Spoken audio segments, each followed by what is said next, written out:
Hai semuanya, ketemu lagi bareng Mihu di sini. Oh iya, kali ini Mihu akan membawakan alur cerita dari film Donghua yang berjudul Battle Through the Heaven. Mihu mengingatkan sekali lagi ya bahwa konten ini full spoiler. Mari siapkan cemilannya dan mari kita mulai alur ceritanya. Melanjutkan dari kisah sebelumnya. Sebelumnya Xiaoyan sudah mulai penasaran dengan situasi yang sedang dihadapinya.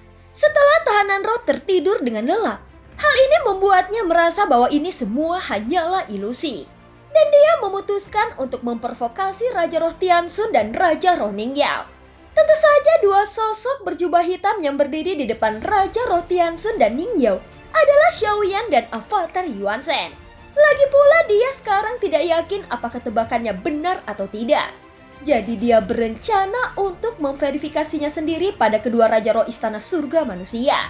Jika tebakannya benar dan sesuatu yang ada di sini adalah ilusi, maka adegan yang terjadi itu hanyalah berdasarkan ingatan yang dimiliki oleh Xiaoyan sendiri.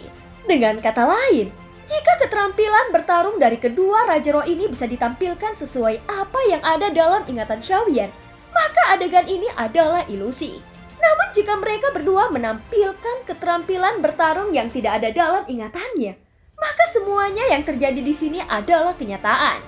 Bagaimanapun dia tidak terlalu mengerti dengan susunan formasi ilusi. Namun dengan cara ini, seharusnya Xiaoyan juga dapat membedakannya secara sekilas. Tetapi jika adegan ini benar sebuah ilusi dari leluhur Lei Guan, maka formasi ilusi ini adalah ilusi terkuat yang pernah Xiaoyan temui. Pada saat ini Xiaoyan memegang token reruntuhan kuno Dewa Iblis Abadi di tangannya. Meskipun sebenarnya token itu adalah token palsu, tetapi itu cukup untuk menarik perhatian Raja Roh Tianxun dan Ningyao. Oleh karena itu sebelum kedua Raja Roh ini dapat berbicara, pada saat ini Xiaoyan langsung berbalik dan pergi dengan cepat. Namun sebelum bergegas, dia bertukar posisi dengan Avatar Yuan Shen.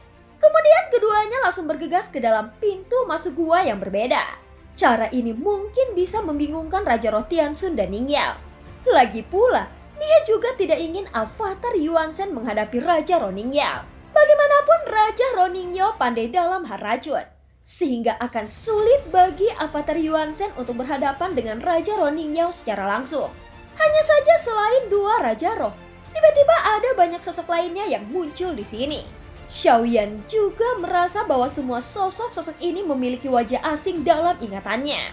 Walaupun semua sosok ini pernah dilihat oleh Xiaoyan dalam hidupnya, tetapi dia telah melihat pemandangan yang tidak terhitung jumlahnya. Jadi tidak mungkin baginya dapat mengingat semua sosok ini. Meskipun begitu, semua pemandangan ini selalu ada di benaknya. Memikirkan hal ini Xiaoyan mulai menengus dingin. Sial! Apakah ilusi ini dapat dibentuk melalui ingatanku? Ataukah ini kekuatan sebenarnya dari ilusi ini? Gumam Xiaoyan di dalam hatinya. Pada saat yang sama Raja Roh Tianxun juga menyapu dengan cepat mengejar Avatar Yuan Shen ke dalam salah satu pintu masuk gua. Dan ketika dia memasuki salah satu gua itu untuk mengejar Avatar Yuan Shen, ternyata ujung gua ini adalah jalan buntu. Setelah sampai di ujung gua, keduanya berhenti dan saling memandang. Hei, serahkan token reruntuhan kuno Dewa Iblis Abadi kepada aku, ucap Raja Roh Tianxun dengan ekspresi yang marah. Pada saat ini terlihat wajah Raja Roh Tianxun sama persis dengan apa yang ada dalam ingatan Xiaoyan. Meskipun sebenarnya Xiaoyan sendiri tidak ingat banyak tentang Raja Roh Tianxun. Oleh karena itu dia sendiri tidak memiliki cara untuk membedakannya. Jika kau menginginkan token reruntuhan kuno Dewa Iblis Abadi ini, itu tergantung apakah kau memiliki kemampuan untuk mengambilnya. Ucap suara yang dalam keluar dari mulut Avatar Yuan Shen dengan nada mencibir. Pada saat ini kekuatan Avatar Yuan Shen telah menerobos tubuh keabadian fisik bintang 7. Dan sekarang, dia harus menghadapi Raja Roh Tianxun yang berada di keabadian Kaisar Langkah ke-9. Meskipun kekuatan Avatar Yuan Shen masih mampu bersaing dengan Raja Roh Tianxun, tetapi tujuan terbesar Xiaoyan adalah ingin mencari tahu kebenaran tentang tempat ini. Apakah semua adegan ini adalah ilusi atau kenyataan? Tepat ketika Raja Tianxun mendengar kata-kata itu, segera dia langsung menyapu ke arah Avatar Yuan Shen dengan sangat cepat. Kemudian dia mengayunkan satu telapak tangannya di udara. sehingga membuat bayangan telapak tangan besar itu dengan cepat memadat, lalu menyapu dengan ganas ke arah avatar Yuan Shen. Meskipun bayangan telapak tangan ini terlihat sangat sederhana, tetapi sebenarnya mengandung misteri yang hanya bisa dilihat oleh orang kuat di ranah keabadian Kaisar. Tepat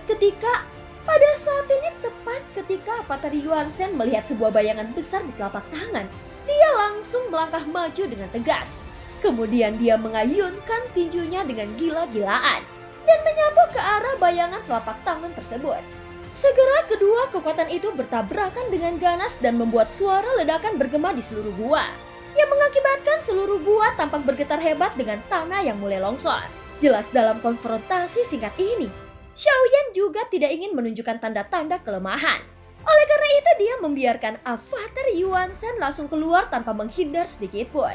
Saat melihat serangannya diblokir dengan mudah oleh avatar Yuan Shen, Raja Rotiansun tidak berhenti menyerang, dan dia langsung menembak lagi dengan ganas. Segera beberapa bayangan telapak tangan raksasa muncul lagi dan menyerang ke arah avatar Yuan Shen dengan ganas. Namun avatar Yuan Shen juga langsung bergegas meninju bayangan telapak tangan raksasa itu tanpa menahan kekuatannya sedikit pun. Segera tabrakan dua kekuatan yang mengerikan meledak dengan sangat keras, yang membuat seluruh gua dipenuhi asap dan debu. Dan jika diperhatikan dari jauh, maka terlihat dua sosok yang sedang bertarung sengit di dalam balutan debu gua. Saat ini keduanya datang dan pergi tanpa berhenti, seolah-olah keduanya memiliki kekuatan yang seimbang. Tetapi sampai sekarang dampak dari konfrontasi itu tidak menyebabkan kehancuran yang mutlak. Sementara itu di dalam gua lainnya, Xiaoyan sendiri sedang dikejar oleh Raja Roning Yao. Dan Xiaoyan tiba-tiba berhenti lalu berbalik lalu menghadap Raja Roning Yao sambil mengangkat telapak tangannya. Hei, apakah ini yang disebut token reruntuhan kuno Dewa Iblis Abadi? Jika demikian lebih baik aku memusnahkannya saja, ucap Xiaoyan dengan suara yang dalam. Setelah Xiaoyan selesai berbicara, tiba-tiba nyala api muncul di telapak tangannya. Dan pada saat ini Xiaoyan masih menggunakan jubah hitam untuk menutupi identitasnya. Lagi pula dalam metode yang dia gunakan sekarang, sebenarnya belum ada hasil pasti yang dia dapatkan. Jadi lebih baik dia terus menyembunyikan identitasnya. Sial, kau berani ingin menipuku, ucap Raja Roning Yao berteriak dengan marah. Kemudian ekspresi wajahnya berubah dengan niat membunuh yang sangat kuat. Sambil menatap Xiaoyan yang mengenakan jubah hitam, dia berteriak lagi. Teknik ketiga Tianji, cengkraman hantu jahat, teriak Raja Roning Yao. Segera Raja Roning Yao langsung mengubah sidik jarinya dengan cepat. Kemudian sebuah bayangan telapak tangan abu-abu besar perlahan muncul dan membuka jarinya lalu menyapu ke arah Xiaoyan dengan ganas. Saat melihat serangan ini, dengan kecepatan Xiaoyan itu bukan masalah besar baginya. Saat berikutnya kilatan guntur ekstrim seperti benang sutra muncul di bawah kaki Xiaoyan, sehingga dia dapat menghindar dengan kecepatan yang sangat mencengangkan. Pada saat ini ketika melihat pemandangan itu, Raja Roning Yao mengerutkan keningnya.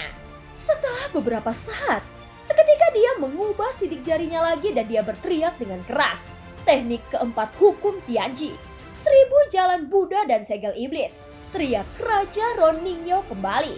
Setelah sidik tangan Raja Roning Yao berubah, tiba-tiba bayangan besar perlahan memadat di dalam gua yang tidak cukup besar ini. Sekarang aku akan melihat kemana kau akan bersembunyi, ucap Raja Roning Yao mencibir dengan dingin. Mendengar kata-kata itu, alis Xiaoyan sedikit berkerut. Meskipun keterampilan bertarung yang ditampilkan Raja Roning Yao sama seperti apa yang ada dalam ingatannya, namun kekuatan yang ditampilkan Raja Roning Yao beberapa kali tingkat lebih kuat dari sebelumnya. Seolah-olah kekuatan itu mengandung kekuatan yang dapat menghancurkan langit dan bumi. Saat kekuatan bayangan besar itu bergegas ke arahnya, Xiaoyan juga cukup terkejut. Karena setelah bayangan besar itu benar-benar memadat sebelumnya, dia baru menyadari bahwa dia belum pernah melihat keterampilan bertarung ini sebelumnya. Bahkan di sisi lain, Xiaoyan juga dapat melihat melalui avatar Yuan Shen yang sedang bertarung melawan Raja Rotiansun dengan ganas. Dan Raja Rotiansun bahkan menunjukkan banyak metode serangan kuat dan keterampilan bertarung yang belum pernah dilihat Xiaoyan sebelumnya. Sehingga serangan tersebut memaksa avatar Yuan Shen untuk mundur terus-menerus. Sial, bukankah ini hanya sebuah ilusi? Atau apakah tebakanku salah? Gumam Xiaoyan. Pada saat ini Xiaoyan juga tercengang dengan segala sesuatu yang ada di depannya. Dengan semua adegan yang terjadi saat ini, membuat Xiaoyan semakin curiga. Jika ini masalahnya, maka aku tidak bisa terus bertarung. Gumam Xiaoyan lagi di dalam hatinya.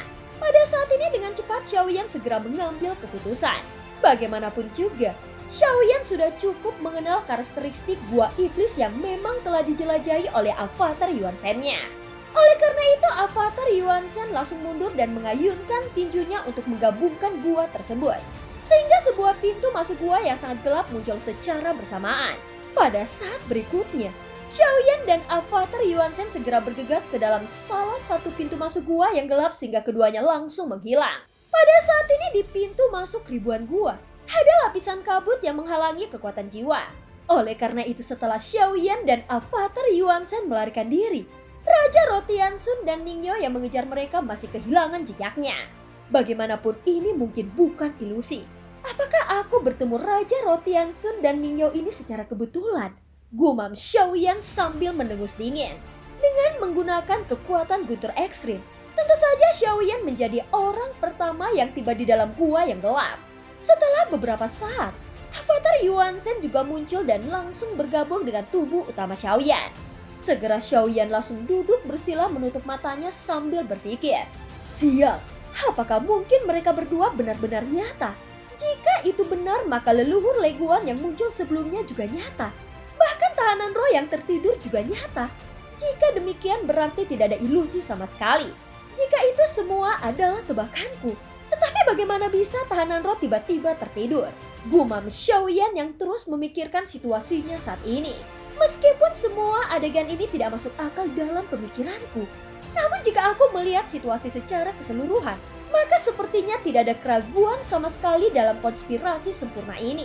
Bagaimanapun leluhur Lei Guan telah merencanakan situasi ini dengan formasi ilusi dan racun. Bahkan dia sekarang telah melarikan diri dan itu menunjukkan adegan yang kualami sebelumnya adalah kenyataan. Tetapi apa tujuan leluhur Lei Guan yang sebenarnya melakukan permainan ini? Gumam Xiaoyan kembali. Jika Xiaoyan memperhatikannya dengan hati-hati, gua warisan iblis Lei Guan ini sudah ada sejak lama. Bahkan sudah banyak orang kuat yang telah memasukinya. Jadi seharusnya warisan tersebut memang ada sampai sekarang. Pada saat ini Xiaoyan menyipitkan matanya sedikit. Karena sekarang sepertinya ada banyak batu besar di dalam hatinya. Seolah-olah itu menutupi kebenaran yang dapat diungkapkan sehingga Xiaoyan tidak mengetahui semua kebenarannya. Namun kenyataannya tahanan roh memang tertidur dengan lelap. Hal ini yang membuat Xiaoyan benar-benar sangat bingung. Memikirkan masalah ini, Xiaoyan segera menggerakkan pikirannya untuk melihat pagoda emas. Sebelumnya Xiaoyan memasukkan jiwa cimik ke dalam 9 peti mati yang ada di dalam pagoda emas. Xiaoyan juga berpikir jika dia dapat menggunakan jiwa cimi sekarang, maka itu adalah kenyataan. Pada saat ini Xiaoyan segera menutup matanya, namun setelah beberapa saat, tiba-tiba Xiaoyan membuka matanya dengan mata yang melebar. Apa? Bagaimana aku bisa kehilangan kontak dengan pagoda emas? Ucap Xiaoyan bergumam di dalam hatinya dengan sangat terkejut. Sebelumnya dia pernah merasa begitu panik seperti sekarang. Tetapi untungnya Xiaoyan dengan cepat dapat menenangkan dirinya. Sekarang Xiaoyan bisa yakin 100% bahwa segala sesuatu yang terjadi di depannya hanyalah sebuah ilusi. Namun hal yang membuat Xiaoyan takut adalah bahwa formasi ilusi ini telah terungkap sendiri sebelum dia menyadarinya. Semenjak memasuki gua warisan ini, dia belum pernah memperhatikan pagoda emas sebelumnya. Setelah ada yang aneh dengan tahanan roh, dia juga tidak dapat merasakan keberadaan pagoda emas sama sekali. Yang menunjukkan bahwa semua yang ada di sini hanyalah sebuah ilusi. Meskipun keberadaan Raja Rotiansun dan Ningyo terlihat nyata dalam pertarungan sebelumnya, namun seharusnya mereka berdua juga jatuh ke dalam ilusi seperti halnya dirinya sendiri. Hanya saja Xiaoyan tidak mengetahui dengan jelas dalam konfrontasi singkat itu. Namun pada dasarnya, Xiaoyan juga dapat menyimpulkan bahwa kekuatan keterampilan bertarung Raja Rotiansun dan Ningyo bukanlah sebuah ilusi. Meskipun adegan ini hanyalah sebuah ilusi, namun semua yang ditampilkannya berdasarkan ingatan Xiaoyan dan keterampilan bertarung dari kedua Raja Roh tersebut adalah milik mereka sendiri. Namun jika Xiaoyan salah dalam memprediksi situasi sebelumnya, maka dia mungkin bisa mendeteksinya. Bagaimana mematahkan formasi ilusi ini? Sepertinya situasi saat ini lebih rumit dari yang kubayangkan. Seharusnya orang yang menyusun formasi ilusi ini mungkin telah merencanakan sesuatu yang lebih mengerikan. Bahkan mungkin semua orang kuat yang memasuki tempat ini, mereka semua telah mati tanpa mengetahui apa yang terjadi. Sekarang aku juga percaya bahwa formasi ilusi ini ada di dunia nyata. Jika itu masalahnya, maka aku harus mencari tubuh aslinya. Gumam Xiaoyan. Pada saat ini Xiaoyan duduk bersila. Meskipun dia menutup matanya rapat-rapat, tetapi pikirannya terus memikirkan situasi saat ini. Xiaoyan juga perlu menenangkan dirinya sendiri dan terus mencari tahu keberadaan seperti apa yang ada di depannya. Apakah leluhur Leguan itu nyata? Apakah gua warisan Leguan itu asli atau palsu? Atau lebih tepatnya bintang raksasa yang bercahaya ini juga mungkin tidak nyata. Dan semuanya hanya sebuah konspirasi yang dirancang khusus oleh dunia kuno Dewa Iblis Abadi untuk semua orang kuat yang datang dari dunia lain. Dan alasan mereka melakukan ini karena makhluk dunia kuno Dewa Iblis Abadi tahu bahwa mereka akan kesulitan menghadapi orang-orang kuat dari dunia lain secara langsung. Oleh karena itu mereka menggunakan metode ini untuk menekan orang-orang kuat itu. Gumam Xiaoyan. Pada saat ini Xiaoyan terus berpikir di dalam hatinya untuk menyelesaikan masalah ini. Jika dia ingin menyelesaikan masalah ini, maka Xiaoyan harus bisa menemukan tubuh asli orang yang menciptakan formasi ilusi ini. Karena segala sesuatu yang terjadi di sini seharusnya menjadi identitasnya yang sebenarnya. Namun karena Xiaoyan tidak memiliki pengetahuan yang cukup dalam hal formasi, sehingga memang sulit baginya untuk mematahkan formasi ilusi ini. Sebenarnya Xiaoyan bisa memulainya dengan orang yang mengatur formasi ilusi tersebut. Namun karena keberadaan sosok itu tidak pasti, maka Xiaoyan hanya bisa menggunakan kekuatan teknik penggabungan tubuh. Segera tanda yang mulia Shizun berkedip di antara alis Xiaoyan. Kemudian kekuatan jiwa yang sangat kuat menyebar dari tubuhnya dengan gila-gilaan. Namun karena tidak ada target yang pasti, Xiaoyan hanya bisa merebut bintang yang bercahaya ini. Sementara itu Xin berganti di luar susunan formasi ilusi ada sebuah suara yang tiba-tiba keluar. Kalian bertiga melakukan pekerjaan dengan sangat baik. Dan aku akan memberikan hadiah untuk kerja keras kalian. Ucap sesosok berkata kepada sekelompok sosok dalam kehampaan. Namun di antara sekelompok sosok ini, ada gumpalan cahaya mengambang di dalamnya. Dan di luar gumpalan cahaya ini, ada lebih dari selusin sosok yang terus-menerus mengendalikan gumpalan cahaya ini. Bahkan di antara lusinan sosok ini, pemimpin mereka berdiri dengan tangan di belakang punggungnya. Jelas secara alami Xiaoyan mengenali tiga orang ini. Mereka adalah Wang An, Feng Xian, dan Jing Dongming. Dan mereka lah yang membawa Xiaoyan ke bintang Leguan. Senior, orang ini ditemui oleh junior dari klanku. Setelah aku mendengar informasi dari junior klanku, aku dapat menyimpulkan bahwa orang ini pasti berasal dari dunia lain. Oleh karena itu, aku bergabung dengan saudara Wang An dan Feng Xian untuk membawa orang ini ke tempat di mana utusan Dewa Iblis Abadi berada. Ucap Jin Dongming berkata perlahan. Kemudian dia segera menangkupkan tinjunya dengan sangat hormat. Mendengar apa yang dikatakan Jin Dongming, pemimpin itu mengangguk sedikit. Kemudian dia melemparkan 3 botol batu giok yang bercahaya kepada 3 leluhur bintang Jupiter. Melihat itu ketiga leluhur bintang Jupiter memperhatikan 3 botol batu giok yang bercahaya dengan serius. 3 botol batu giok itu berisi pil obat mujarab yang sangat bercahaya. Namun itu terlihat sangat aneh. Namun setelah beberapa saat, ketika mereka bertiga mengetahui isinya adalah pil obat mujarab, mata mereka langsung bersinar dengan terang. Terima kasih banyak utusan Dewa Iblis Abadi, ucap ketiga leluhur itu berkata serempak. Setelah melihat pemimpin itu mengangguk, mereka juga tahu bahwa mereka bertiga juga boleh pergi. Jadi mereka tidak perlu mengucapkan kata-kata apapun lagi. Setelah 3 leluhur menerima hadiah pil obat mujarab, dengan cepat mereka menangkupkan tangannya dengan sangat hormat. Kemudian segera melambaikan tangannya untuk menarik kompas terbang menjauh dari bintang Leguan. Dan film pun berakhir. Terima kasih udah dengerin Mihu dari awal sampai akhir ya. Sampai jumpa.